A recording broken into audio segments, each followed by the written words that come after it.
চকুৰালে ৰাৱেগ সাংবাদিকসকলে মোক ভিক্ষাৰী বনাই দিলে। সাংবাদিকসকলে যে মোক ভিক্ষাৰী বনাই দিলে। আজিলৈকে মই ঘৰত যাব নোৱাৰো। আজিলৈকে মই কোনো ঘৰত যাব নোৱাৰো। আজিলৈকে মই ঠাই ঠিকনা বনাব পৰা নাই। মই ঠাই ঠিকনা বনাব পৰা নাই। আজি মোৰ কাৰণে কোনো ঈদ নাই।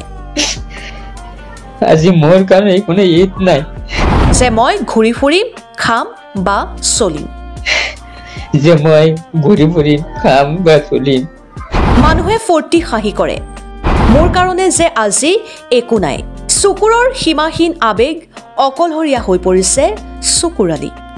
তথাপিও চকুৰে জীৱন যুঁজত হাৰ মনা নাই। চকুৰে সকলোকে অনুৰোধ কৰিছে তেওঁৰ বাবে দোৱা কৰিবৰ কাৰণে আৰু লগতে চকুৰে কান্দি কান্দি সকলোকে চকুৰৰ চেনেল ফ'ল' কৰিবৰ কাৰণেও কৈছে। হঠাৎ চকুৰৰ ইমান আৱেগ ক'ৰ পৰা আহিল এতিয়ালৈকে আমি ভালদৰে জানিব পৰা নাই। মই এইটো দুঃখ নহয় ৰাইজ, আপোনালোকে মোক যদি সহায় কৰে মোৰ চেনেল আপোনালোকে ফ'ল' কৰিব, যাতে মই এইটো মই মৰম থাকিলে মই এইটোৱে ভাল পাম। আল্লাহ মোক এদিন দিব, কিন্তু মৰমতে সকলো ফূৰ্তি আনন্দত কৰিব, কিন্তু চুবুৰীৰ বাবে একো নাই, বিপদ।